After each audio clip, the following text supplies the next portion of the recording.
So there was a vote yesterday to have the federal government certify that 16-year-olds can vote. That was voted down.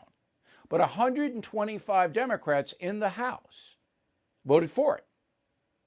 They want 16-year-olds to be able to vote, 125. No Republicans supported the issue. The vote was sponsored by Ayanna Pressley, one of the squad, there she is, who is representing a district in Massachusetts. Now, the Bay State, I spent so much of my time there, I don't know. I mean, I can't even imagine what you guys up there are doing with this, and Elizabeth Warren, and I mean, what's going on? Anyway, that's done. But what isn't done is H.R. 1, the For the People Act, which passed the House yesterday, 220 to 210. Now, were you aware of that? Did you see that on any of the TV news? And keeping this real quiet. And I'll tell you why they're keeping it quiet. Now, Biden, and I'll get to him in a minute, supports the For the People Act, all right? There was only one Democrat in the House voting against it, Benny Thompson of Mississippi, only one. So it passed 220 to 210. Now, I'm going to give you 10 things that would happen if the H.R. 1 is passed in the Senate, which it won't be, and I'll explain in a moment. Number 10, same-day voter registration. So you just show up and you can register, all right? Voter ID laws, you don't have to show an ID. Don't have to show one, all right? All convicted criminals who are let out get to vote. 15 consecutive days of early voting permitted every state. 15 days. It prohibits states from restricting a person's ability to vote by mail.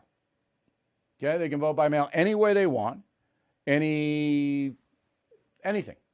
Okay, and it passes the Disclose Act, which require PACs and dark money political organizations to make their donors public. That's not a bad thing. That's the only positive thing I've seen.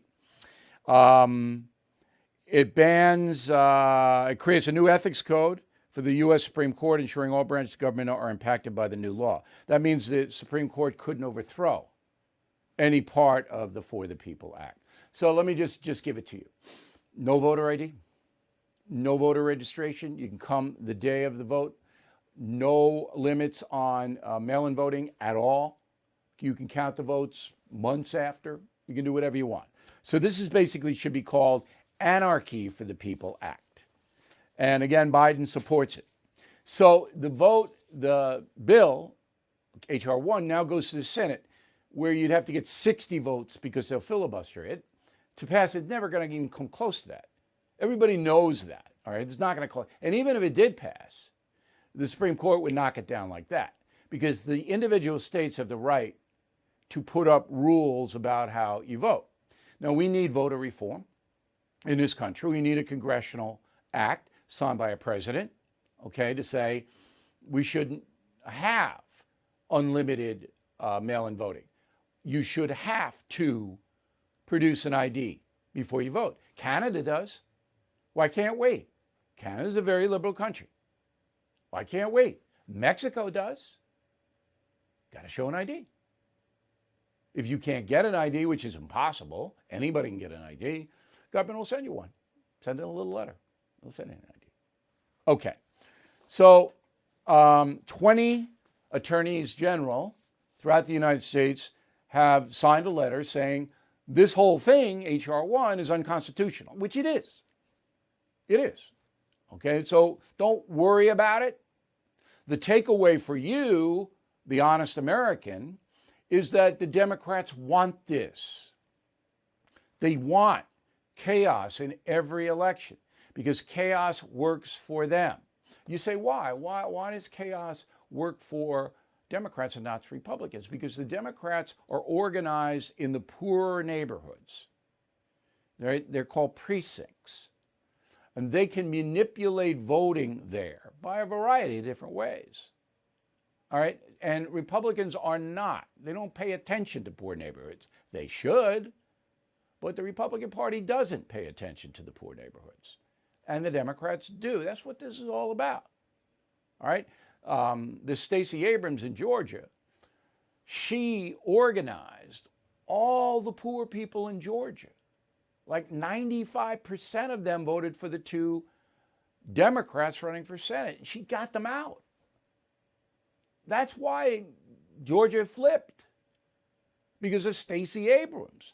And she'll probably be the next governor of Georgia, because she spends all her time in precincts that in the past didn't really participate that much, and now they all do, because it's easy for them. People come to their house, they take their envelope, they give them an envelope, they tell them what to do, then they take it and they put it in. Republicans don't do that. Fellow Americans, I am concerned about the U.S. dollar. Huge debt, as you know. Will it stay as the world's reserve currency? That's why now more than ever, I recommend you diversify with gold and silver. And the only company I recommend, and have for years, is American Hartford Gold. I trust them. I've personally done business with them. They sell physical gold and silver delivered right to your door or put inside your IRA. And they make it very easy. So call them right now. Make sure you tell them Bill O'Reilly sent you, and they will give you up to $2,500 of free silver on your first order. Since I have been recommending American Hartford Gold, gold shot up more than 40%. Silver, more than 60%. So don't wait. Call them now. 866-501-5201. 866-501-5201. Or text Bill to 65532. Again, that's 866-501-5201, or text Bill to 65532. Bill O'Reilly here. Thank you for watching this video, and make sure you subscribe to the First TV YouTube page. Just hit the big red subscribe button below, and you'll get clips and highlights of my program, The No Spin News, every single day. We'll see you soon.